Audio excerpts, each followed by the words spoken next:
आप सबों को प्रभु यीशु मसीह के जीवित, मधुर और सामर्थी नाम में सादर अभिनंदन कहते हैं, स्वागत करते हैं। लूका रचित सुसमाचार और उसका 11वां अध्याय और उसका पहला पद बताता है, प्रभु यीशु मसीह एक स्थान पर प्रार्थना कर रहा था। जब वो प्रार्थना कर चुका, उसके चेले उसके पास आए, उसके शागिर्दों ने उससे कहा, प्रभु, जैसे यूहन्ना ने अपने शागिर्दों को प्रार्थना करना सिखाया, तू भी हमें प्रार्थना करना सिखा। हमें बता प्रार्थना कैसे करना चाहिए। प्रभु यीशु मसीह के शागिर्दों ने ये नहीं कहा, प्रभु हमें प्रचार करना सिखा। उसके शागिर्दों ने ये नहीं कहा कि प्रभु हमें आश्चर्य कर्म करना सिखा, दुष्ट आत्माओं को निकालना सिखा, लेकिन इस विशेष बात को कहा, प्रभु हमें प्रार्थना करना सिखा। पहले थिस्सलुनीकियों की पुस्तक उसका 5वां अध्याय और उसका 17वां पद बताता है, निरंतर प्रार्थना में लगे रहो। इफिसियों की पत्री और उसका 6ठा अध्याय उसका 18वां पद इस रीति से कहता है, हर समय हर प्रकार से आत्मा में प्रार्थना और विनती करते रहो और इसीलिए जागते रहो कि सब पवित्र लोगों के लिए लगातार विनती किया करो। रोमियो की पत्री और उसका 12वां अध्याय और उसका 12वां पद बताता है, आशा में आनंदित रहो, क्लेश में स्थिर रहो, प्रार्थना में नित्य लगे रहो। याकूब की पत्री और उसका 5वां अध्याय और उसका 13वां पद कहता है, यदि तुम में कोई दुखी हो तो वो प्रार्थना करे, और यदि आनंदित हो तो अपने मुख से परमेश्वर के लिए स्तुति और भजन खाए। एक विशेष बात जो हर एक विश्वासी को करने के लिए धर्मशास्त्र बाइबल प्रेरित करता है, वो है प्रार्थना। आज के दिन जिस विषय पर हम अध्ययन कर रहे हैं वो है प्रार्थना का सौभाग्य, privilege of prayer. George Herbert ने अपने कथन में इस रीति से कहा, prayer should be the key of the day and the lock of the night. प्रार्थना भोर की कुंजी होनी चाहिए, वो चाबी जिससे हम सुबह की शुरुआत करते हैं, और रात्रि का वो ताला होना चाहिए जिसके बाद हम रात्रि विश्राम के लिए चले जाते हैं। चक स्मिथ ने अपने कथन में कहा है, the most important thing a born again Christian can do is pray. सबसे महत्वपूर्ण बात जो एक मसीह विश्वासी अपने जीवन में करता है और कर सकता है, वो है प्रार्थना। मार्टिन लूथर किंग ने अपनी पुस्तक में इस बात को लिखा है, to be a Christian without prayer is no more possible to be alive without breathing. बिना प्रार्थना के मसीह जीवन बिल्कुल ऐसा है जैसे कि कोई शरीर बिना श्वास के हो, यानी कि वो मसीह जीवन जहां प्रार्थना नहीं है, या वो विश्वासी जिनके पास प्रार्थना का जीवन नहीं है, वे असल में मृत हैं। वे दिखते तो जीवित हैं, लेकिन वे मृत हैं। जब हम धर्मशास्त्र बाइबल का अध्ययन करते हैं, तब हम परमेश्वर के सभी दास और दासियों के जीवन को देखते हैं और ये पाते हैं कि हर एक प्रार्थना में निरंतर लगे रहे। हर एक का प्रार्थना का जीवन था। दाऊद के विषय में भजन संहिता की पुस्तक और उसका 119वां अध्याय और उसका 164 पद बताता है कि दाऊद परमेश्वर की उपस्थिति में प्रार्थना और परमेश्वर की स्तुति करने के लिए दिन में 7 बार जाया करता था। अब दाऊद कोई खाली आदमी नहीं था, वो एक व्यस्त व्यक्ति था, उसकी व्यस्त दिनचर्या थी, लेकिन फिर भी वो दिन में समय निकालता है 7 बार ताकि परमेश्वर की उपस्थिति में जाए और परमेश्वर को धन्यवाद दे, प्रार्थना करे और परमेश्वर की स्तुति करने पाए। हम डैनियल के विषय में पढ़ते हैं, डैनियल की पुस्तक उसके 6ठे अध्याय उसके 10वें पद में, कि वो अपनी विधि के अनुसार दिन में 3 बार परमेश्वर के सामने घुटने टेका करता था। हम अपने उद्धारकर्ता और अपने मुख्य प्रेरणा स्रोत प्रभु यीशु मसीह के जीवन को देखते हैं कि प्रभु यीशु मसीह अक्सर निर्जन स्थानों में चले जाते हैं, वे अक्सर पहाड़ के ऊपर चले जाते हैं और लंबी अवधि वो प्रार्थना में व्यतीत करते हैं। हम धर्मशास्त्र बाइबल के अंदर पढ़ते हैं कि प्रभु यीशु मसीह बहुत सी बार पूरी रात एक पहाड़ी के ऊपर है, किसी निर्जन स्थान के अंदर है, किसी बगीचे के अंदर है और वो प्रार्थना में समय व्यतीत कर रहे हैं। यहां तक कि वचन हमें ऐसा बताता है कि जब इससे पहले कि प्रभु यीशु मसीह को क्रूस के ऊपर चढ़ाया गया, जब वो हमारे लिए उद्धार के कार्य को क्रूस के ऊपर पूरा करते, वो बागे गतसमनी में पूरी रात प्रार्थना में थे। और स्वर्गारोहण के बाद भी वचन हमें ऐसा बताता है रोमियो की पत्री और उसके 8वें अध्याय और उसके 34वें पद में कि वो परमेश्वर पिता के दाहिनी हाथ बैठकर खाली नहीं बैठे, लेकिन मेरे और आपके लिए, अपने अनुयायियों के लिए विनती निवेदन और प्रार्थना कर रहे हैं। He is sitting at the right hand of God the Father and he is continuing to pray and intercede for us। वो हमारे लिए अभी भी नियमित लगातार प्रार्थना कर रहे हैं। जब परमेश्वर जिसने मनुष्य रूप धारण किया, उसे स्वयं को प्रार्थना करना आवश्यक था, उसने प्रार्थना को स्वयं के जीवन में इतना महत्व दिया, तो हम जैसे साधारण लोगों के जीवन में प्रार्थना कितनी आवश्यक है, प्रार्थना की दिनचर्या कैसी आवश्यक है, प्रार्थना का जीवन कैसा आवश्यक है। जब हम प्राचीन कलीसिया को देखते हैं तब हमें पता चलता है प्रेरितों के काम की पुस्तक उसके 2 अध्याय और उसके 42वें पद में कि प्राचीन कलीसिया या प्रथम कलीसिया कुछ एक विशेष बातों में लौलीन रहे। वे संगति करने में, परमेश्वर के वचन को खोजने, जांचने, परखने में, और एक विशेष बात लिखी है, वे प्रार्थना करने में लौलीन रहे। और जब हम प्रेरितों के जीवन को देखते हैं तो उन्होंने एक विशेष बात को कहा कि हमसे ये प्रशासनिक कार्य ना करवाओ, ये प्रशासनिक कार्य किन्हीं और लोगों के हाथ में दे दिए जाएं, लेकिन हम जो अगुवे हैं, हम जो प्रेरित हैं, हमारे लिए इतना काफी है कि हम वचन की सेवा करें और नियमित निरंतर प्रार्थना में लगे रहें। मैं आपको बताना चाहता हूं, परमेश्वर का वचन कहता है भजन संहिता 65 और उसके 4 पद के अंदर, क्या ही धन्य है वो लोग जिन्हें परमेश्वर चुनकर अपने समीप आने देता है। हम बात कर रहे हैं प्रार्थना के सौभाग्य की। परमेश्वर ने हम में से हर एक को ये सौभाग्य दिया है, ये प्रिविलेज दी है कि हम उसकी उपस्थिति में जा सकें। प्रार्थना केवल बोलना नहीं है, but it is moving into the presence of God. प्रार्थना परमेश्वर की उपस्थिति में होना और परमेश्वर के साथ वार्तालाप करना है, उससे कम्युनिकेट करना है। और ये कभी भी एक तरफ से नहीं होता है, but communication is a two way process. संवाद दोनों तरफ से होता है, 2 लोग कम से कम इसके अंदर इन्वॉल्व होते हैं। एक व्यक्ति बोलता है, एक सुनता है, फिर दूसरा व्यक्ति बोलता है और पहला व्यक्ति सुनता है। सो प्रार्थना केवल बोलना नहीं है, प्रार्थना केवल कुछ शब्दों का उच्चारण नहीं है, लेकिन प्रार्थना का जीवन परमेश्वर के समीप होना है, परमेश्वर के साथ बैठना है, परमेश्वर के साथ समय व्यतीत करना है। और वचन यही कहता है भजन संहिता 65 उसके 4 पद के अंदर, क्या ही धन्य है वो जिन्हें परमेश्वर चुनकर अपनी उपस्थिति में आने देता है।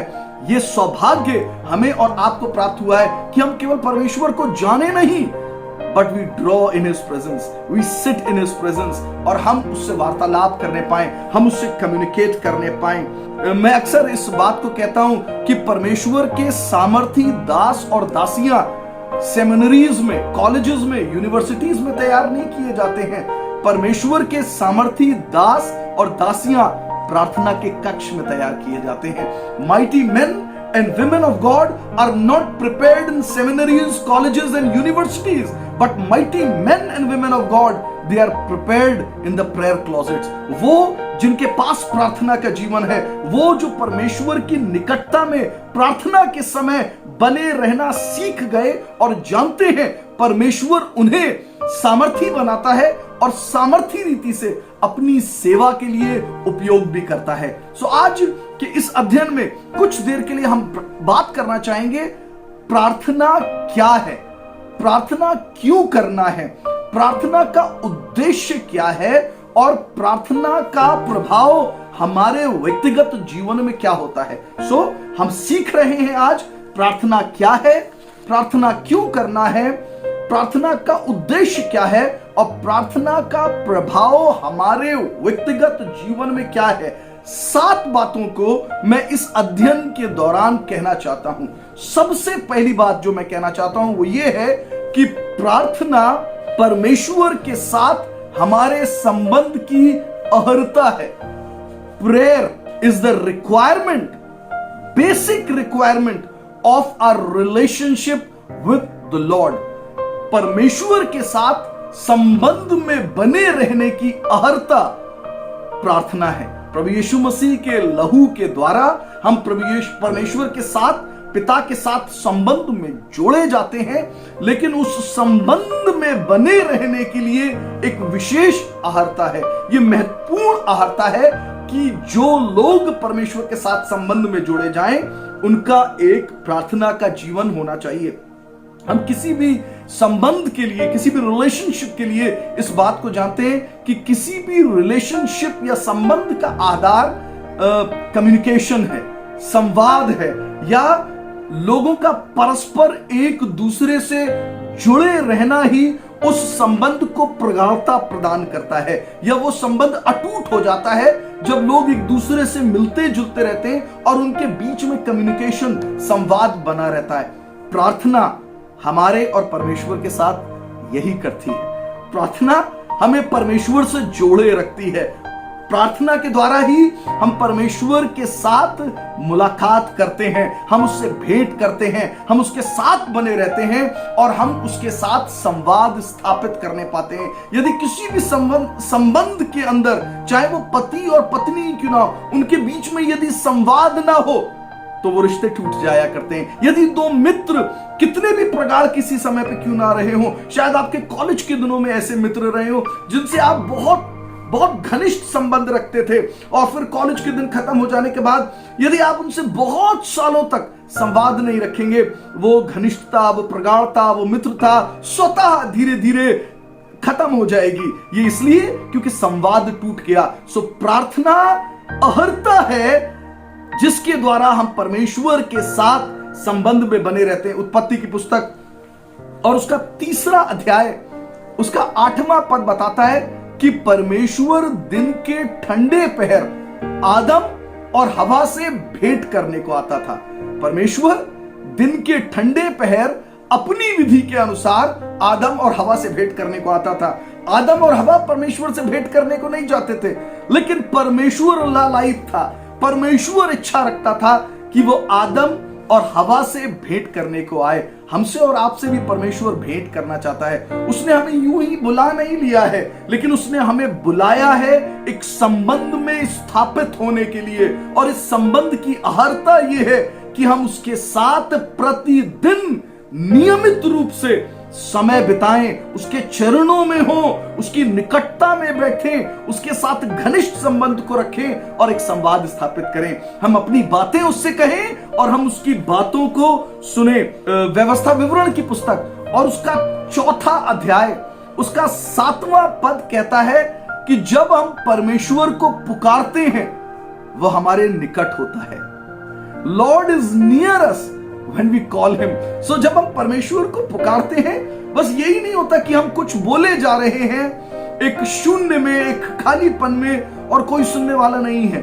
when we call upon him, he is by your side। वो आपके निकट होता है, वो आपके समीप होता है, उसकी उपस्थिति आपके साथ बनी रहती है। बिली ग्रैहम अपनी आत्मकथा में अपने प्रार्थना के जीवन के संस्मरण साझा करते हैं और एक बड़ी खूबसूरत बात को कहते हैं जिसे मुझे हमेशा बताने में अच्छा लगता है। वो ये कहते हैं अपने प्रार्थना जीवन के बारे में कि मैं बहुत उत्सुक होता हूं, उत्साहित होता हूं अपने प्रार्थना के कक्ष में जाने के लिए। जब मैं अपने प्रार्थना के कक्ष में जाता हूं और मैं परमेश्वर को पुकारता हूं, मैं महसूस करने पाता हूं कि उसकी उपस्थिति मेरे प्रार्थना के कमरे में आती है और वो मेरे समीप बैठता है, वो मेरे साथ होता है। और वो ना केवल मेरे साथ होता है, लेकिन वो मुझसे बातचीत करता है। और कहते हैं, वो उन्होंने लिखा अपनी पुस्तक में, बहुत उत्साहित होता हूं अपने प्रार्थना के क्षण के लिए, अपने प्रार्थना समय के लिए, क्योंकि मुझे मालूम है जैसे ही मैं अपने कमरे में जाऊंगा,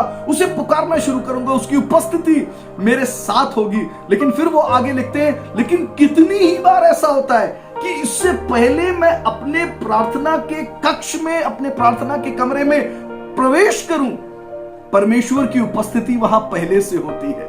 इससे पहले कि मैं उसे पुकार पाऊं, he is already waiting for me in that room. आप जानते हैं परमेश्वर उत्सुक है, परमेश्वर भी उत्साहित है, वो भी आपसे प्रतिदिन मुलाकात करना चाहता है। वैसे ही जैसे आदम और हवा से किया करता था दिन के ठंडे समय। दिन का ठंडा समय शायद भोर का समय है, दिन का ठंडा समय शायद रात्रि का ठंडा समय है। और जैसा कि अभी मैंने एक कथन में जॉर्ज हर्बर्ट के बताया कि ये कुंजी है आपकी भोर को शुरू करने के लिए, और ताला है इससे पहले कि आप रात्रि विश्राम में चले जाएं। So it is the key to begin your day and it is the lock of the night. आपकी रात्रि को समाप्त करने के लिए परमेश्वर लालायित है, इच्छुक है कि वो हमसे बातचीत करे, हमारी उपस्थिति में हो। यिर्मयाह नबी की पुस्तक और उसका 2 अध्याय और उसका 32वें पद में वचन इस रीति से कहता है, क्या कुंवारी अपने श्रृंगार व दुल्हन अपना सजावट भूल सकती है? तो भी मेरी प्रजा ने युगों से मुझे बिसरा दिया है या मुझे भुला दिया है। कुंवारी अपना श्रृंगार नहीं भूल सकती, एक दुल्हन अपनी सजावट नहीं भूल सकती है, लेकिन फिर भी मेरे लोगों ने, परमेश्वर यूं कहते हैं, मुझे भुला दिया है, मुझे बिसरा दिया है। वे मुझे जानते हैं लेकिन वो मेरे निकट नहीं आते, वे मेरी उपस्थिति में नहीं बैठते, वे मुझसे बातचीत नहीं करते। They have forgotten me। और हम बहुत से मसीहों के जीवन ऐसे देखते हैं, वे कलीसिया का हिस्सा हैं और शायद पारंपरिक रूप से वो कलीसिया के साथ जुड़े हुए भी हैं, लेकिन उन्होंने परमेश्वर को जैसे भुला ही दिया है। उनके नियमित दैनिक जीवन में, उनकी दिनचर्या में परमेश्वर के लिए कोई स्थान नहीं है। वे कभी भी परमेश्वर के साथ नहीं बैठते और उसके साथ कोई संवाद स्थापित नहीं करते। लेकिन हमें यह समझना आवश्यक है कि प्रार्थना अहर्ता है परमेश्वर के साथ हमारे संबंध की। दूसरी बात, it is the secret of successful Christian life. प्रार्थना ही सफल मसीह जीवन का आधार है। मत्ती रचित सुसमाचार और उसके 26वें अध्याय और उसके 41वें पद में प्रभु यीशु मसीह ने कहा, जागते रहो और प्रार्थना करते रहो कि तुम परीक्षा में ना पड़ो, क्योंकि आत्मा तो तैयार है लेकिन शरीर दुर्बल है। आत्मिक रीति से, हमारी आत्मा से हम भली बातों को करना चाहते हैं, लेकिन हमारे शरीर की दुर्बलताओं के कारण, हमारे शरीर के अंदर जो पाप की व्यवस्था कार्य करती है, उसके कारण हम बुरी बातों की ओर खींचे चले जाते हैं। सो बहुत सी बार हम व्यवहार तो अच्छा करना चाहते हैं, लेकिन हमारे जीवन से बुरा व्यवहार बाहर आता है। इसलिए क्योंकि शरीर की दुर्बलताएं हमारी आत्मा के ना चाहने पर भी हमें बुरे व्यवहार की ओर ले जाती हैं। और इसीलिए प्रभु यीशु मसीह ने कहा, आत्मा तो तैयार है लेकिन शरीर दुर्बल है, और इसीलिए तुम्हें ये कार्य करना जरूरी है कि तुम जागते रहो और प्रार्थना करते रहो। Watch and pray so that you do not fall into temptation, ताकि तुम परीक्षा में ना पड़ो। और हमें इस बात को, इस पद को पढ़ के समझ में आता है कि वो लोग जो प्रार्थना कर रहे हैं सचमुच वही जागरूक मसीही हैं। वो जिनका प्रार्थना का जीवन नहीं है, परमेश्वर की नजर में वे मसीही सोए हुए हैं। They are sleeping Christians. और यह भी समझ में आता है, वे जो प्रार्थना का जीवन नहीं रखते वे निर्बल हो जाते हैं। दे आर वीक, और वो परीक्षाओं में स्थिर नहीं रह पाते, वे परीक्षाओं में गिर जाते हैं। प्रभु यीशु मसीह के अनुयायियों के साथ, शागिर्दों के साथ यही हुआ। प्रभु यीशु मसीह ने ये शब्द अपने शागिर्दों से कहे थे जब वो बागी गतसमनी में थे। उन्होंने कहा, परीक्षा का समय आता है, जागते रहना, प्रार्थना करते रहना, ताकि तुम परीक्षा में फेल ना हो जाओ, परीक्षा में गिर ना जाओ। लेकिन ऐसा लिखा है, जब वो वापस लौट कर आया 3 बार उसने अपने चेलों को सोते पाया। और फिर वही हुआ जो प्रभु यीशु मसीह ने उनसे कहा। परीक्षा का समय जब आया, वे खड़े नहीं रह पाए, वे स्थिर नहीं रह पाए, और उन्होंने प्रभु यीशु मसीह का इनकार किया। वे सब प्रभु यीशु मसीह को छोड़कर भाग गए। सो सफल मसीही जीवन का आधार प्रार्थना है। यदि हम प्रार्थना कर रहे हैं, हम परमेश्वर में जागृत हैं, हम परमेश्वर में जीवंत रहेंगे। यदि हम प्रार्थना कर रहे हैं, हम शरीर की दुर्बलताओं के ऊपर उठकर परमेश्वर के साथ एक सफल मसीही जीवन को जीने पाते हैं। हम आत्मा के द्वारा चलते हैं यदि हम एक प्रार्थना का जीवन जी रहे हैं। मार्टिन लूथर किंग ने कहा, यदि मैं प्रतिदिन 2 घंटे प्रार्थना ना करूं तो शैतान उस दिन में मेरे ऊपर हावी होता है। यदि मैं प्रतिदिन 2 घंटे प्रार्थना ना करूं तो उस दिन शैतान मेरे ऊपर हावी रहता है। लेकिन कोई कोई दिन ऐसा होता है जब मैं बहुत व्यस्त होता हूं, जब मेरे पास बहुत से काम होते हैं, बहुत सी जिम्मेदारियां होती हैं, बहुत से कार्यों को करना होता है, और इन दिनों में मैं 2 घंटे प्रार्थना नहीं करता, लेकिन मैं 3 घंटे प्रार्थना करता हूं, क्योंकि मुझे मालूम है कि मैं अपनी सामर्थ्य में होकर इन कार्यों को कर नहीं पाऊंगा। और इसीलिए इससे पहले कि मैं बाहर निकल कर जाऊं, मुझे परमेश्वर के सामने घुटने टेकने जरूरी है, मुझे परमेश्वर की निकटता में होना जरूरी है, क्योंकि सफल मसीही जीवन का आधार ये प्रार्थना का कक्ष ही है। अंग्रेजी में एक वक्तव्य, एक कोट है जो इस तरीके से कहता है, 7 days make a week but 7 days without prayer make a person weak. 7 दिन मिलकर एक सप्ताह बनाते हैं, लेकिन 7 दिन बिना प्रार्थना के किसी भी मनुष्य को निर्बल बनाते हैं या वीक बनाते हैं। विलियम कूपर ने कहा, Satan trembles when he sees the weakest Christian on his knees। शैतान थरथराता है, कांपता है जब वो एक दुर्बल निर्बल मसीह को अपने घुटनों के ऊपर झुका हुआ देखता है।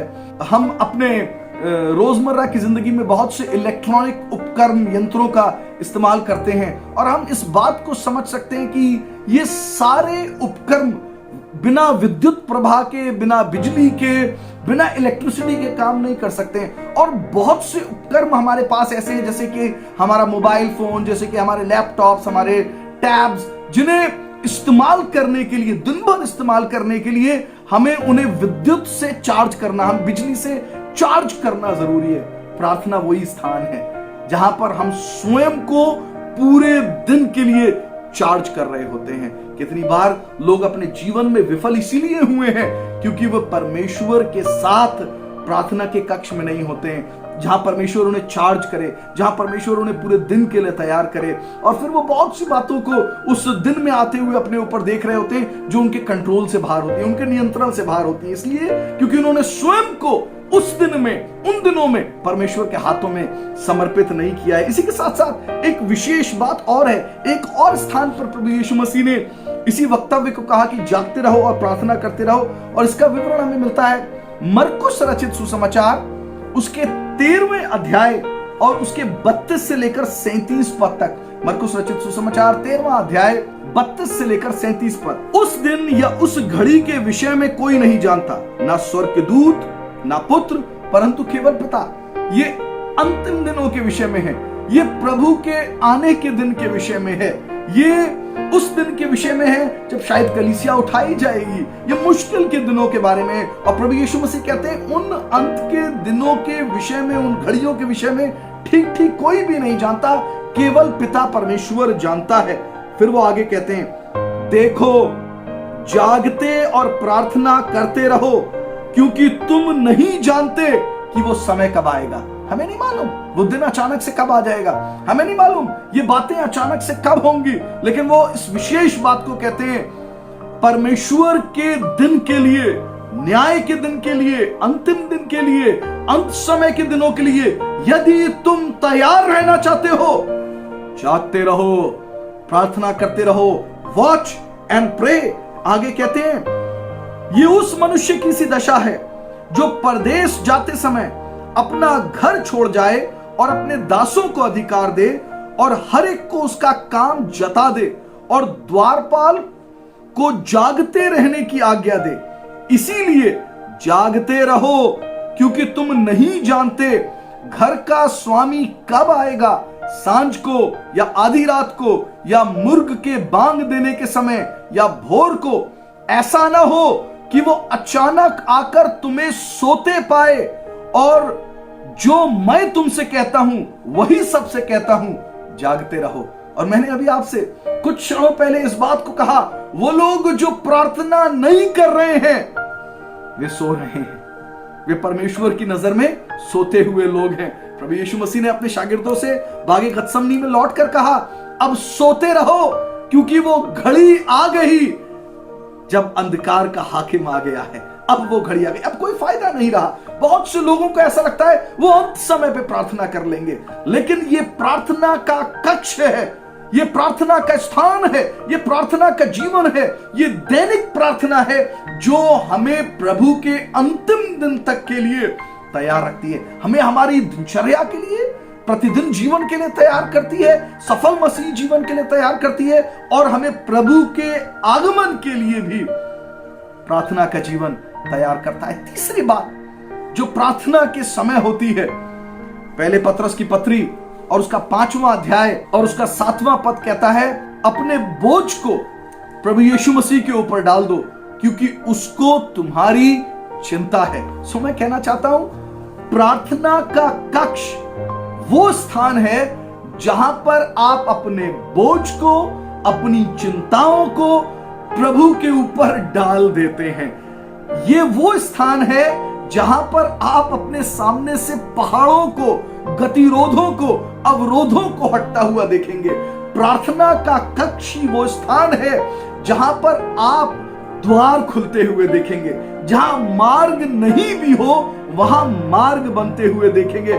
प्रार्थना का कक्ष ही वो स्थान है जहां आप परमेश्वर से अपने जीवन के लिए उत्तर पाएंगे, आशीषों को प्राप्त करने पाएंगे। सो प्रार्थना का समय ही वो समय है जब आप अपने सारे बोझ, अपने सारे भार को प्रभु के ऊपर डाल देते हैं, उसके कांधों पर दे देते हैं और कहते हैं, प्रभु आज के दिन में, जीवन के इस क्षण में, इस काल में ये बातें हो रही हैं, प्रभु ये मेरे बोझ हैं, ये मेरी समस्याएं हैं, ये मेरे पर्वत हैं, ये मेरे गतिरोध हैं, ये अवरोध हैं, प्रभु मैंने अपने सर में नहीं रख सकता, but I choose to cast it on you, क्योंकि आपने ऐसा कहा है, आपको मेरी चिंता है। इसलिए प्रभु मैं अपने ये सारे बोझ आपके ऊपर डालता हूं। और जब हम अपने बोझ उसके ऊपर डाल देते हैं, तब हम प्रभु से उत्तर प्राप्त करते हैं, तब हम पहाड़ों को हटता हुआ देखते हैं, तब प्रभु की वो शांति जो दुनिया की समझ से परे है हमारे हृदय में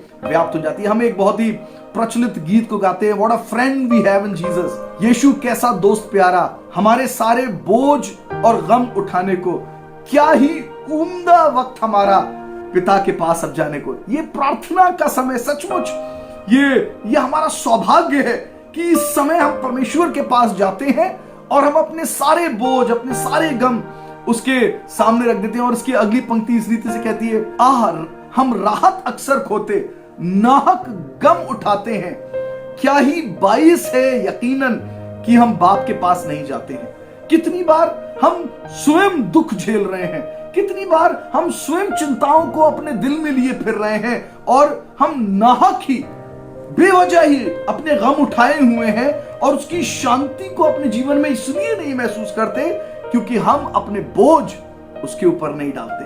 प्रार्थना का जीवन नहीं है। सो ये प्रार्थना का कक्ष ही है। It is the time of prayer when we cast all our burdens onto the Lord. फिलिपियों की पत्री और उसका 4था अध्याय और उसके 6 से लेकर 7 पद, किसी भी बात की चिंता मत करो, मतलब कोई भी चिंता अपने सर में मत रखो, अपने दिमाग में मत रखो, अपने हृदय के ऊपर मत रखो, परंतु हर एक बात में तुम्हारे निवेदन प्रार्थना और विनती के द्वारा धन्यवाद के साथ परमेश्वर के सम्मुख उपस्थित किए जाएं। सारी बातों को, सारी चिंताओं को धन्यवाद और प्रार्थना के साथ परमेश्वर के सामने प्रेजेंट कर दो, परमेश्वर के सामने उपस्थित कर दो, परमेश्वर के सामने खोलकर अपना सारा बयान रख दो। चाहे वो आजमाइशें हो जीवन के अंदर, चाहे वो विपत्तियां हो, उन सारी बातों को खोलकर परमेश्वर के सामने रख दो, क्योंकि लिखा है, तब परमेश्वर की शांति जो समझ से बिल्कुल परे है तुम्हारे हृदय और तुम्हारे विचारों को मसीह यीशु में सुरक्षित रखेगी। तब परमेश्वर की शांति आपके हृदय में व्याप्त होगी। हम पढ़ते हैं भजन संहिता की पुस्तक उसके 91वें अध्याय और उसके 15वें पद में कि तब वो मुझे पुकारेगा और मैं उसको संकट के समय उत्तर दूंगा, और उसको डिलीवर करूंगा, उसको छुड़ाऊंगा। जब हम अपने संकट के समय में परमेश्वर को पुकारते हैं, वो केवल सुनते नहीं है, लेकिन वो हमारे संकटों से, हमारी परेशानियों से हमें निजात दिलाते हैं, हमारी सहायता करते हैं। मत्ती रचित सुसमाचार उसका 7वां अध्याय 7वां पद कहता है, मांगो तो तुम्हें दिया जाएगा, ढूंढो तो तुम पाओगे, खटखटाओ तो तुम्हारे लिए खोला जाएगा। और इसी का 11वां पद कहता है, तुम जो दुष्ट लोग होकर भी अपने बच्चों को भली वस्तुएं देना जानते हो, ये तो समझो कि तुम्हारा पिता जो स्वर्ग में है तुम्हें भली वस्तुएं क्यों कर नहीं देगा। जब हम पिता से मांगते हैं तो वो हमारे जीवन के लिए हमारी आवश्यकताओं की पूर्ति करने वाला परमेश्वर है। याकूब की पत्री और उसका 4था अध्याय और उसका 2 पद कहता है, you have not because you ask not. तुम्हारे पास इसलिए नहीं है क्योंकि तुम मांगते नहीं हो। बहुत सी बार हमें ऐसा लगता है, प्रभु आपने ये नहीं किया हमारे लिए, प्रभु आपने ये मेरे जीवन में कमी छोड़ दी, परमेश्वर उनके पास तो ये है, मेरे पास क्यों नहीं है। हमारे पास इसलिए नहीं है क्योंकि हमने बहुत सी बार मांगा ही नहीं है। मैं बहुत सी बार इजराइलियों के उदाहरण को देखता हूं। परमेश्वर मिस्र की बंधुआई से इजराइलियों को निकाल कर लाए, उन्हें प्रतिज्ञा के वायदे किए हुए देश में ले जाने के लिए, जहां दूध और मधु की नदियां बहती थी। और ऐसा लिखा है, जब हम न्यायियों की पुस्तक में पढ़ते हैं उसके 2 और 3 अध्याय के अंदर, कि जब वे प्रतिज्ञा किए हुए देश में पहुंच भी गए, उसके बाद भी प्रतिज्ञा किए हुए देश के बहुत से क्षेत्र ऐसे थे, बहुत से प्रांत ऐसे थे जिनके ऊपर इजरायली कब्जा नहीं कर पाए थे। इसलिए नहीं कर पाए थे क्योंकि वो उदासीन हो गए थे। उन्हें लग रहा था जहां अभी हम पहुंच गए उतना काफी है। बहुत सी बार परमेश्वर ने हमारे लिए अद्भुत प्रतिज्ञाओं को रखा है, अद्भुत आशीषों को रखा है, लेकिन लोगों ने उन प्रतिज्ञाओं को अपने जीवन में आता हुआ इसलिए नहीं देखा है क्योंकि वो मांगने से चूक गए हैं, क्योंकि उनका प्रार्थना का जीवन नहीं है। प्रार्थना का जीवन आह्वान करता है कि हम परमेश्वर की उपस्थिति में जाएं, मांगे और हमें दिया जाएगा, खटखटाएं हमारे लिए द्वार खुल जाएंगे, ढूंढेंगे तो हम पाएंगे। यूहन्ना रचित सुसमाचार और उसका 15वां अध्याय 4 से लेकर 7 पद, ये बहुत परिचित पद है। तुम मुझ में बने रहो और मैं तुम में। जैसे डाली यदि दाखलता में ना बनी रहे तो अपने आप से नहीं फल सकती, वैसे ही तुम भी यदि मुझ में ना बने रहो तो नहीं फल सकते। अंग्रेजी की बाइबल कहती है अबाइड इन मी, और इस शब्द का अर्थ है स्थायी रूप से बने रहना, स्थायी निवास, नॉट टेम्पररी रेजिडेंस। जैसे मैं यहां से जाकर किसी दूसरे शहर में एक होटल में कमरा लेता हूं, वहां 2-3 दिन या 1 हफ्ता भी रह सकता हूं, लेकिन वो मेरा स्थायी निवास स्थान नहीं है। लेकिन प्रभु यहां पर कहते हैं, तुम मुझ में अपना स्थायी निवास स्थान बनाओ, मेरी निकटता में मुझसे जुड़कर मेरे संबंध में स्थायी रूप से बने रहो, अबाइड इन मी, और तब तुम फलवंत होगे, क्योंकि मुझसे अलग होकर तुम कुछ नहीं कर सकते। और मैंने शुरुआत में इसी बात को कहा, प्रार्थना का जीवन ही हमें प्रभु यीशु मसीह में बनाए रखता है, परमेश्वर के साथ संबंध में बनाए रखता है, और परमेश्वर के साथ इस प्रार्थना में बने रहने के द्वारा ही हम एक सफल मसीह जीवन को जीते हैं। आगे लिखा हुआ है, मैं दाखलता हूं, तुम डालियां हो, जो मुझ में बना रहता है और मैं उसमें, वो बहुत फल लाता है, क्योंकि मुझसे अलग होकर तुम कुछ भी नहीं कर सकते। यदि कोई मुझ में बना ना रहे तो वो डाली की नाई फेंक दिया जाता है, सूख जाता है, और लोग उन्हें बटोर कर आग में झोंक देते हैं और वे जल जाती हैं। 7वां पद कहता है, यदि तुम मुझ में बने रहो और मेरी बातें तुम में बनी रहे तो जो चाहो मांगो और वो तुम्हारे लिए हो जाएगा। सो ये बात अद्भुत है। पहली चीज, we have to abide in him, हमें उसमें बने रहना है प्रार्थना के जीवन के द्वारा। लेकिन दूसरी बात यहां पर लिखी है, फिर वो कहते हैं एंड देन यू आस्क, और फिर तुम मांगो और जो कुछ तुम मांगोगे वो तुम्हारे लिए पूरा हो जाएगा। सो हमें प्रभु में बने रहना, प्रार्थना का जीवन होना है, और इसी प्रार्थना के जीवन में, इसी प्रार्थना के कक्ष में हमें प्रभु से मांगना है, और प्रभु हमारी आवश्यकताओं को समय समय के ऊपर पूरा करते रहेंगे। जॉर्ज म्यूलर, जो कि एक महान प्रभु के सेवक थे, वो बहुत से अनाथ आश्रमों को चलाते थे और एक बहुत अद्भुत उनका प्रार्थना का जीवन था। उनसे पूछा गया, आप एक दिन में कितना समय प्रार्थना के लिए देते हैं? जॉर्ज म्यूलर ने कहा, मैं कुछ 1 घंटे परमेश्वर के साथ बैठता हूं प्रार्थना करने के लिए, लेकिन मैं ये जरूर कहना चाहता हूं कि मेरा पूरा दिन प्रार्थना की आत्मा में बीतता है। मैं प्रार्थना के कक्ष में होता हूं कुछ एक घंटे के लिए, लेकिन मैं दिन भर प्रार्थना के आत्मा में बने रहता हूं। जब मैं चल रहा होता हूं प्रार्थना कर रहा होता हूं, जब मैं खाना खा रहा होता हूं प्रार्थना कर रहा होता हूं, जब मैं बिस्तर पर लेटा होता हूं प्रार्थना कर रहा होता हूं, जब मैं अपने कार्यस्थल में भी होता हूं मैं प्रार्थना कर रहा होता हूं। और इस प्रार्थना की आत्मा में रहने के द्वारा मैंने एहसास किया है कि परमेश्वर मेरी प्रार्थनाओं के उत्तर देता है। यही हमें और आपको करना है। हमें परमेश्वर के साथ समय व्यतीत करना है प्रार्थना के कक्ष में, लेकिन हमें प्रार्थना के आत्मा में बने रहना है। और यही पहला थिस्सलुनीकियों उसका 5वां अध्याय उसका 17वां पद कहता है, निरंतर प्रार्थना में, प्रे विदाउट सीजिंग, बिना रुके। जो कुछ आप कर रहे हैं, जहां कहीं आप सफर कर रहे हैं, प्रार्थना करते रहिए। ये मुश्किल नहीं है, ये सरल है। यदि आप करना शुरू करेंगे तब आपको मालूम चलेगा वो ये कितना सरल है और ये कितना प्रभावशाली है और किस रीति से अद्भुत कार्य प्रभु मेरे जीवन में करता है जब मैं प्रार्थना के आत्मा में बना रहता हूं। चौथी बात प्रार्थना के विषय में, प्रार्थना का जीवन ही परमेश्वर के अलौकिक सुरक्षा को हमारे जीवन के लिए आश्वस्त करता है। ध्यान से सुनिए, it is the prayer life of a person which ensures continued God's protection upon a person's life। ये हमारे प्रार्थना का जीवन ही है जो ये आश्वस्त करता है कि परमेश्वर की अलौकिक सुरक्षा लगातार हमारे जीवन के अंदर बनी रहेगी। भजन संहिता 91 साम्स 91 और उसका पहला पद इस रीति से कहता है, जो परम प्रधान के छाए हुए स्थान में बैठा रहे वो सर्वशक्तिमान की छाया में ठिकाना पाएगा।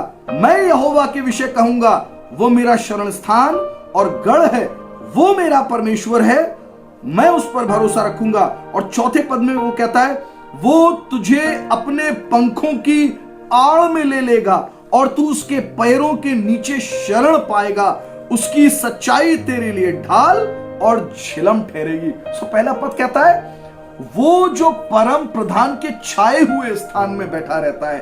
अंग्रेजी की बाइबल कहती है, he who dwells in the secret place of Almighty God। वो जो परमेश्वर के छाए हुए स्थान पे, जहां पे परमेश्वर ने अपनी छाया की हुई है, ये वो गुप्त स्थान है जिसको और कोई देख नहीं सकता है। ये प्रार्थना का कक्ष है। ये आपके घर का वो कोना है जहां आप बाकी लोगों से मुंह मोड़ के परमेश्वर की ओर निहारते हैं। It is that secret place. और यहां पर लिखा है, जो परम प्रधान के छाए हुए स्थान में बैठा रहता है। अंग्रेजी की बाइबल, he who dwells। और फिर वही बात है, ये नहीं कि वो आता जाता रहता है, लेकिन वो वहां बना रहता है। वो सीक्रेट प्लेस, वो छाया हुआ स्थान प्रार्थना का स्थान है। और वो लोग जिनके जीवन में ये प्रार्थना का कक्ष है, ये प्रार्थना का कोना है, ये प्रार्थना का सिरा है, वो परमेश्वर के पंखों तले सुरक्षा को प्राप्त करते हैं। परमेश्वर उन्हें घेरे रहता है। परमेश्वर की सच्चाई, परमेश्वर की धार्मिकता उनके लिए झिलम ठहरती है। वे परमेश्वर के पंखों तले ठिकाना पाते हैं। परमेश्वर उन लोगों को अद्भुत रीति से अलौकिक सुरक्षा प्रदान करता है, who have learned to dwell in the secret place। जो इस बात को सीख गए हैं कि हमें किस रीति से परमेश्वर के इस छाए हुए स्थान में, इस प्रार्थना के स्थान में बने रहना है या बैठे रहना है। बहुत ही अद्भुत बात है। जब हम अय्यूब की पुस्तक और उसके पहले अध्याय और उसके 10वें पद को पढ़ते हैं, तब अय्यूब और उसके परिवार के लिए एक विशेष बात लिखी है। अय्यूब की पुस्तक उसका पहला अध्याय और उसका 10वां पद, परमेश्वर ने अय्यूब के और अय्यूब के परिवार के और जो कुछ अय्यूब का था उसके चारों ओर एक बाड़ा बांधा था। ये सुरक्षा का बाड़ा था और लिखा है, शैतान इस बाड़े को लांग नहीं सकता था। और इसीलिए चूंकि शैतान इस बाड़े को लांग नहीं सकता था, किसी भी रीति से शैतान विपत्तियां, दुर्घटनाएं, बीमारियां लेकर इसके जीवन में प्रवेश नहीं कर सकता था। लेकिन जब ये सुरक्षा का घेरा हट गया, तभी शैतान विपत्तियों को लेकर आने पाया। सो अय्यूब के जीवन में क्यों परमेश्वर ने इस सुरक्षा के घेरे को बांधा, कैसे बांधने पाया, हम अय्यूब के जीवन को देखते हैं। उसका प्रार्थना का जीवन था। He had learned to dwell in the secret place. वो सीख गया था कि परमेश्वर के छाए हुए स्थान में बना रहे। और मैं फिर कहूंगा, ये आने जाने के विषय में नहीं है कि हम 4 दिन प्रार्थना करें और 20 दिन भूल जाएं, but it is a place where we dwell. और जैसा कि जॉर्ज म्यूलर ने कहा, मैं प्रार्थना के आत्मा में बना रहता हूं। प्रार्थना का कक्ष है, लेकिन मैं दिन भर हर समय मैं जो भी कर रहा हूं, I try to be in the spirit of prayer. और जब मैं ऐसा करता हूं, परमेश्वर की अलौकिक उपस्थिति मुझे घेरे रहती है। परमेश्वर की सुरक्षा का घेरा मेरे चारों तरफ बना रहता है। जब हम इफिसियों की पत्री और उसके 6ठे अध्याय को पढ़ते हैं और उसके 11वें पद से यहां पे हम पाते हैं कि हमारा एक मलयुद्ध है जो हार्ड मांस और लहू से नहीं है, लेकिन हमारा मलयुद्ध शैतान से और अंधकार की शक्तियों से है। और वो हमारे ऊपर अपने जलते हुए तीर, अपने हमले लगातार करता रहता है। लेकिन परमेश्वर कहता है तुम्हें सावधान रहने की जरूरत है। और यदि तुम परमेश्वर के हथियार बांध लो, परमेश्वर के द्वारा प्रोवाइड किए गए आत्मिक हथियारों को धारण करोगे, तो तुम शैतान के सब हमलों से सुरक्षित किए जाओगे।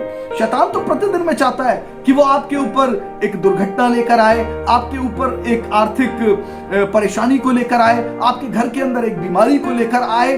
लेकिन यदि आपने परमेश्वर के इन आत्मिक हथियारों को धारण किया हुआ है, they will give you protection. और हम इन आत्मिक हथियारों के बारे में पढ़ते हैं, ये उद्धार का टोप, ये धार्मिकता की झिलम, सत्य का पटुका, मेल के सुसमाचार के जूते जो हम अपने पांव में पहनते हैं, विश्वास की ढाल, आत्मा की तलवार जो कि परमेश्वर का वचन है। लेकिन इन सब हथियारों को कह देने के बाद वो 18वां पद आता है, जहां पे वचन कहता है, इफिसियों 6 और उसके 18वें पद में आत्मिक हथियारों के विषय बता देने के साथ साथ वो कहता है, और यानी कि बात अभी खत्म नहीं हुई।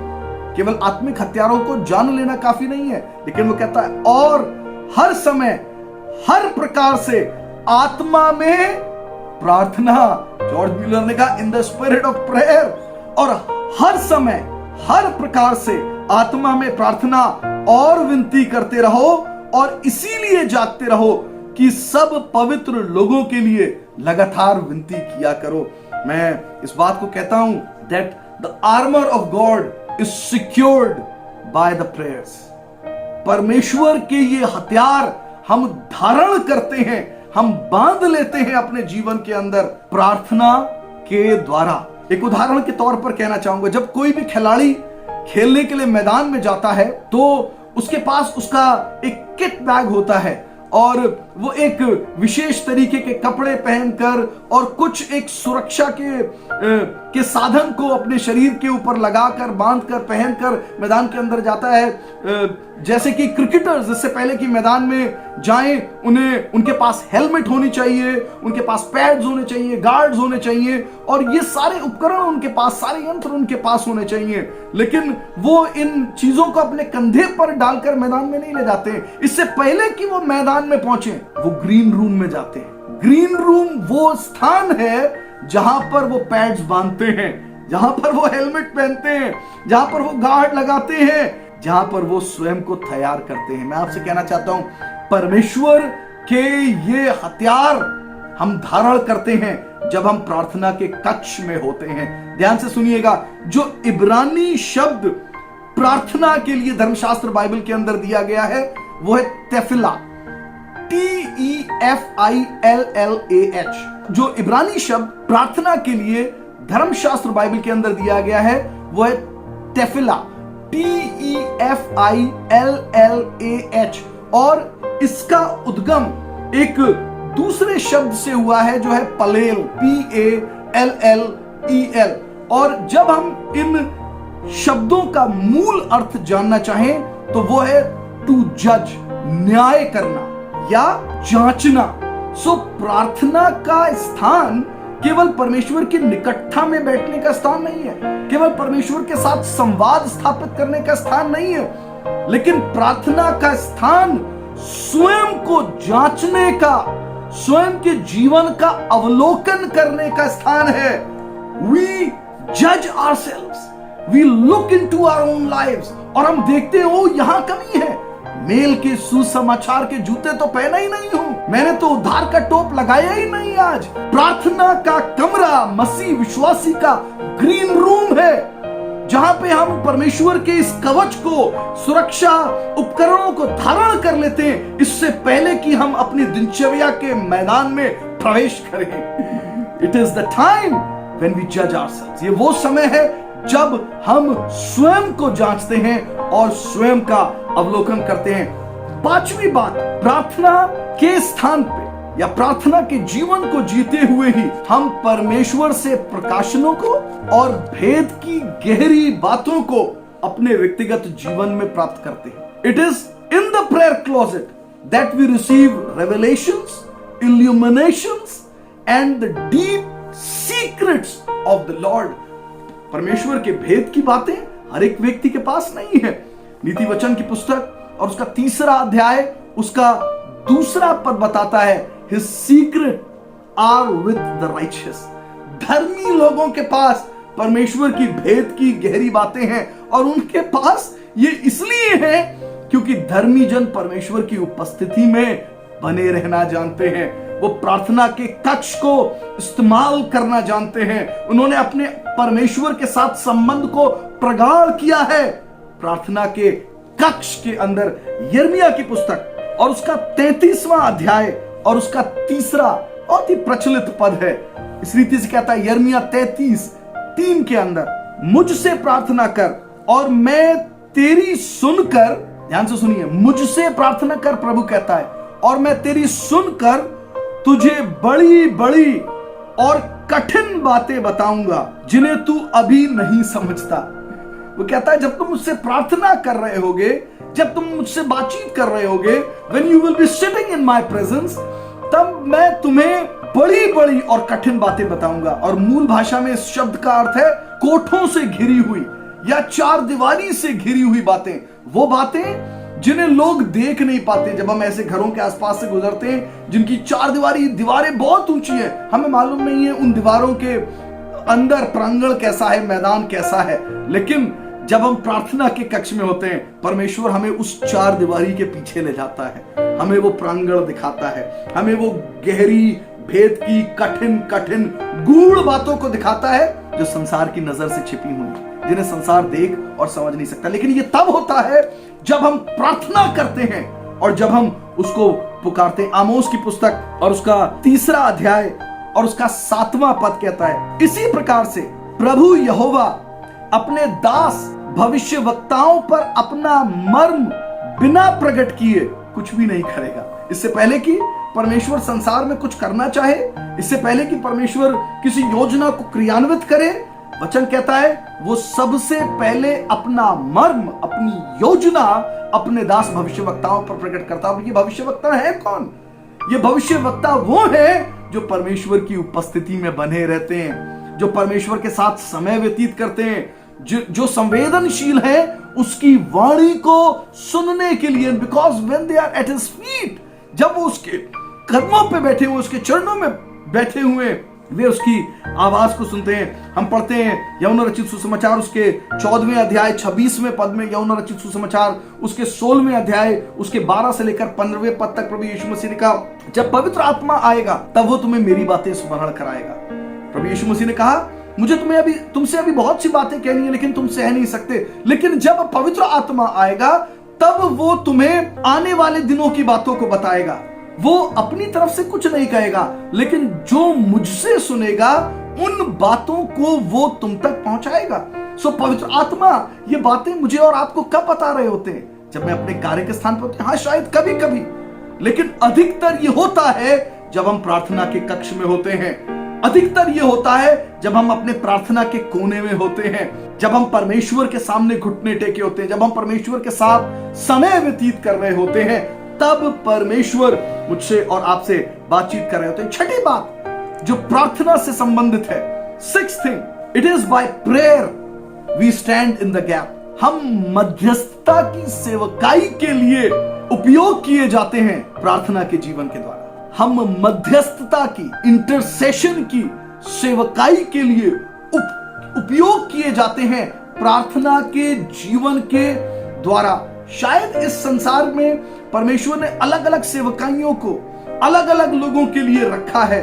किसी को प्रेरित होने के लिए बुलाया है, किसी को इवेंजलिस्ट होने के लिए बुलाया है, किसी को भविष्यवक्ता होने के लिए बुलाया है, किसी को पास्टर, चरवाहा होने के लिए बुलाया है। लेकिन ये बात समझना जरूरी है, हर एक सेवकाई का उद्गम, हर एक सेवकाई की शुरुआत मध्यस्थता की प्रार्थना से होती है। उदाहरण के तौर पर नेहमाया को जब यरूशलेम की उजाड़ स्थिति का पता चला, ऐसा लिखा है कि नेहमाया पहले तो रोया, फिर वो उपवास के साथ यरूशलेम की उजाड़ स्थिति के लिए प्रार्थना करने लगा कि परमेश्वर तू यरूशलेम की स्थिति में सुधार कर। और नेहमाया के प्रार्थनाओं के फलस्वरूप परमेश्वर ने ऐसा किया कि नेहमाया को ही इस्तेमाल किया, नेहमाया को ही उपयोग किया यरूशलेम की उजाड़ दीवारों को फिर से बनाने के लिए। किसी ने कहा है, most of the times you are the answer of your own prayers.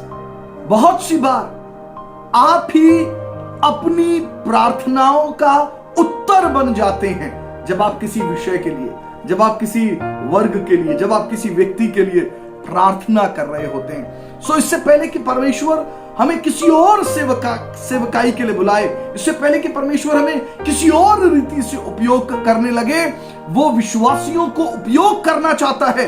वो विश्वासियों से आह्वान करता है कि हम मध्यस्थता की सेवकाई करें। हम शायद बोलने में बहुत निपुण ना हो, हम शायद बहुत ज्ञानवान ना हो, लेकिन हम में से हर एक व्यक्ति इस बात को अपने प्रार्थना के स्थान में कर सकता है। हम नाके के स्थान में खड़े हो सकते हैं, हम एक मध्यस्थ की तरह खड़े हो सकते हैं, किसी व्यक्ति विशेष के लिए प्रार्थना करने के लिए, परिवारों के लिए प्रार्थना करने के लिए, शहरों के लिए प्रार्थना करने के लिए, प्रांतों के लिए प्रार्थना करने के लिए और देशों के लिए प्रार्थना करने के लिए। किसी ने कहा, बहुत सी बार लोग अपने देश को, देश की सरकारों को कोसते हैं कि ये सरकारें हमारे देश को कहां लेकर चली गई। लेकिन यदि मसीह विश्वासी ऐसा करते हैं तो मैं उनसे कहता हूं, इसका कारण शायद आप स्वयं है। यदि आप अपने देश के लिए प्रार्थना नहीं करते तो परमेश्वर आपके देश में कैसे कार्य कर सकता है। परमेश्वर ने बुलाया है बहुत से लोगों को, मसीह विश्वासियों को, सर्वप्रथम मध्यस्थता की सेवकाई करने के लिए। प्रेरितों के कार्य की पुस्तक और उसका 12वां अध्याय हमें ऐसा बताता है कि प्रभु यीशु मसीह का शागिर्द और यूहन्ना का भाई याकूब तलवार से मार दिया गया। सताव शुरू हुआ कलीसिया के विरोध में, और उसके तुरंत बाद पतरस को भी बंदी बनाया गया और उसको बंदी गृह में डाल दिया गया और एक समय नियुक्त किया गया, एक पर्व का समय था। उसके बाद पतरस को भी मृत्यु घाट उतार दिया जाना था, उसको भी मार दिया जाना था। लेकिन ऐसा लिखा है, पतरस तो बंदी गृह में था, मृत्यु के इंतजार में था। लेकिन 5वां पद बताता है प्रेरितों के कार्य की पुस्तक उसका 12वां अध्याय, परंतु कलीसिया लौ लगा के प्रार्थना कर रही थी। But the church was earnestly praying. कलीसिया लौ लगा के प्रार्थना कर रही थी, और चूंकि कलीसिया लौ लगा के प्रार्थना कर रही थी, इसलिए परमेश्वर ने एक स्वर्गदूत को भेजा। बंदी गृह के द्वार खुल गए और पतरस को वो स्वर्गदूत सुरक्षित बंदी गृह से बाहर निकाल लाया। और केवल इतना नहीं हुआ, लेकिन जो मसीहों का विरोध हेरोदेस की अगुवाई में शुरू हुआ था, वचन बताता है उसी हेरोदेस को कुछ समय के पश्चात परमेश्वर के एक दूत ने पेट में मारा और वो एक बीमारी से मरा, उसके पेट में कीड़े पड़े। सो बहुत सी बार जब कलीसिया प्रार्थना करती है, परमेश्वर ना केवल जीवनों को बचा ले आता है, लेकिन परमेश्वर विरोध करने वालों को, विरोधियों को भी रोक देता है ताकि वो कलीसिया के विरोध में प्रबल ना होने पाए। प्रभु यीशु मसीह ने शब्द को कहा, अधोलोक के फाटक कलीसिया के विरोध में प्रबल नहीं होंगे। ये तब होता है जब कलीसिया प्रार्थना कर रही होती है।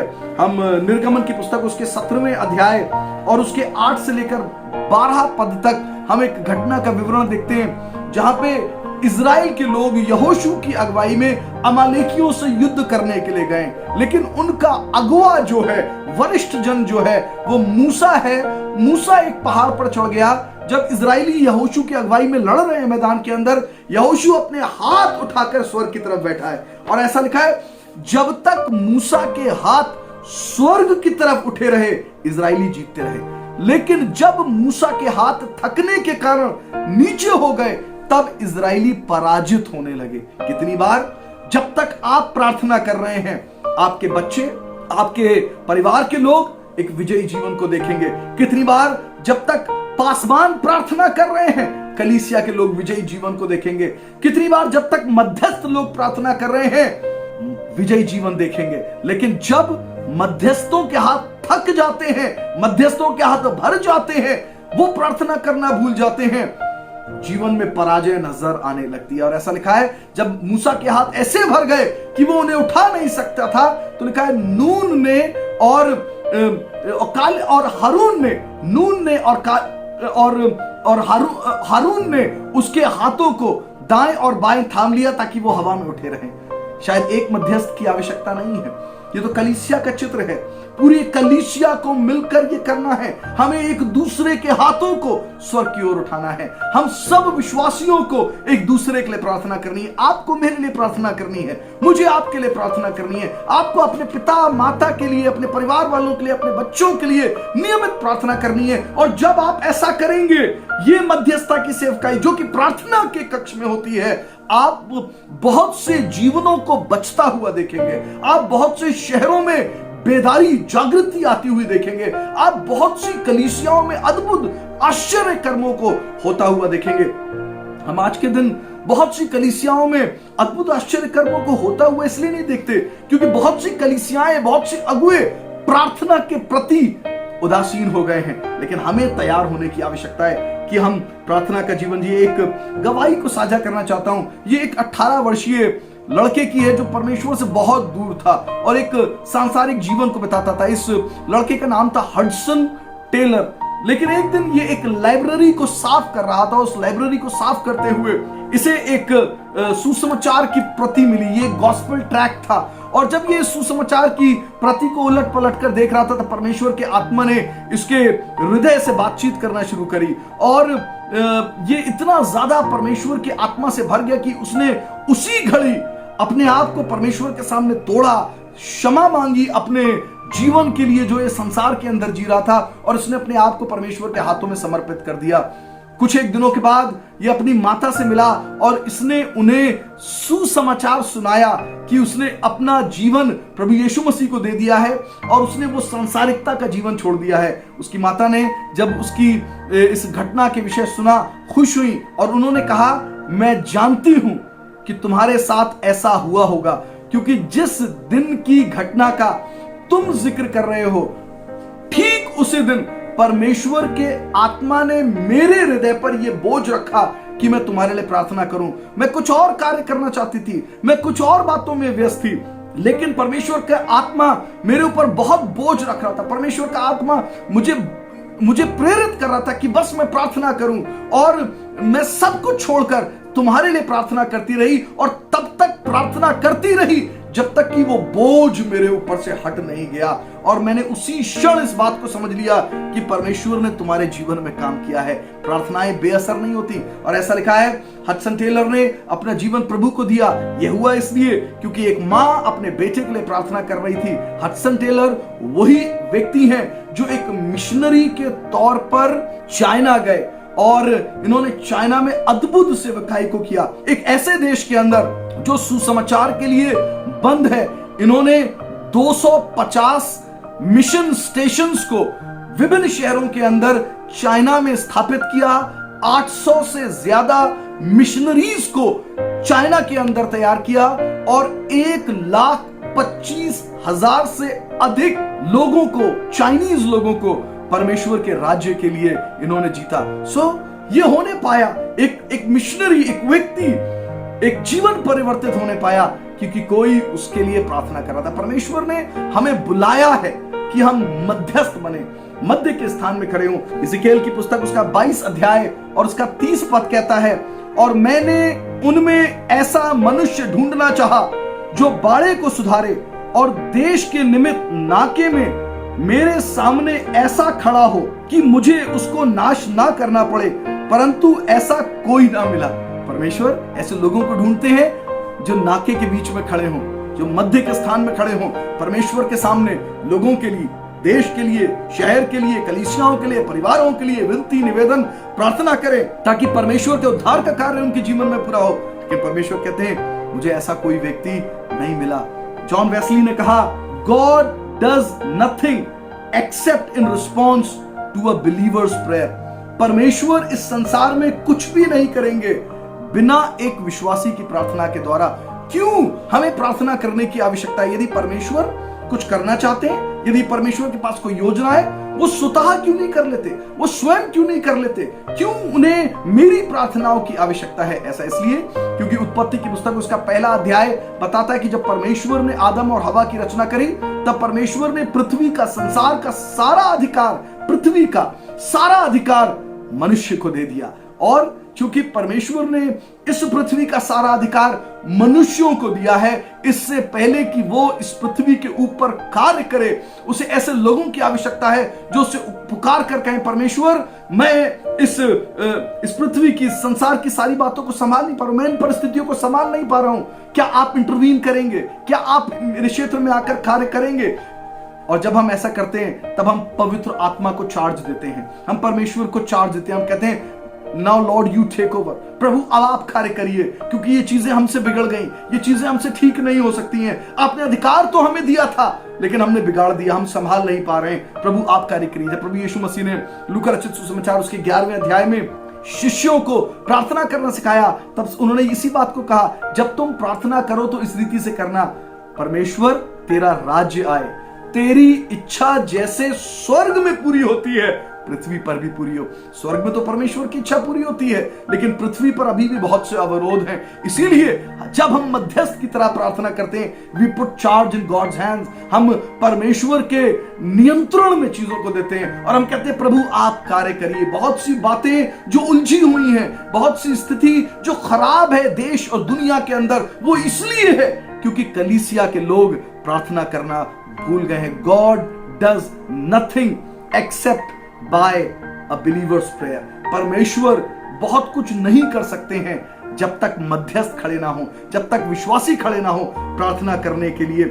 सातवीं और अंतिम बात को जो आज के इस अध्ययन में मैं कहना चाहता हूं वो ये है, प्रार्थना का कक्ष ही वो स्थान है जहां हम पवित्र आत्मा के अभिषेक को प्राप्त करते हैं, जहां हम पवित्र आत्मा की सामर्थ्य से भर जाते हैं। और शुरू में मैंने इस बात को कहा कि परमेश्वर के सामर्थी दास और दासी सेमिनरीज में तैयार नहीं किए जाते, कॉलेजेस और यूनिवर्सिटीज में तैयार नहीं किए जाते, लेकिन परमेश्वर के सामर्थी दास और दासी प्रार्थना के कक्ष में तैयार किए जाते हैं, क्योंकि प्रार्थना का कक्ष वो स्थान है जहां पे हम परमेश्वर के आत्मा के अभिषेक को प्राप्त करते हैं, where the Holy Spirit fills us with the anointing of the Lord।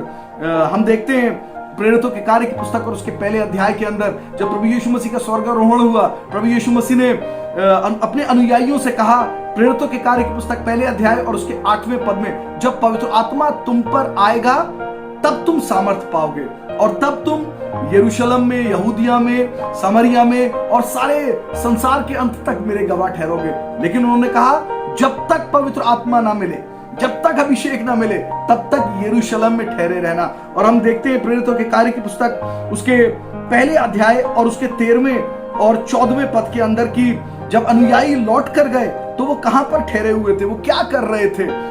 वो केवल पेंतिकोस्त के दिन तक मछली का शिकार पे नहीं गए, वो केवल पेंतिकोस्त के दिन तक शतरंज नहीं खेलते रहे, ताश नहीं खेलते रहे, बातचीत नहीं करते रहे, बातों को याद नहीं करते रहे, लेकिन प्रेरितों के कार्य की पुस्तक उसका पहला अध्याय 13 और 14 पद बताता है, और जब वहां पहुंचे तो वे उस अटारी पर गए जहां पतरस, यूहन्ना, याकूब, अंद्रयास, फिलिप्पुस, थोमा, बरतुल्माई, मती और हल्फई का पुत्र याकूब और शमौन, जेलोतेस, याकूब का पुत्र यहूदा रहते थे। ये सब कई स्त्रियों और यीशु की माता मरियम और उसके भाइयों के साथ एक चित्त होकर प्रार्थना में लगे रहे।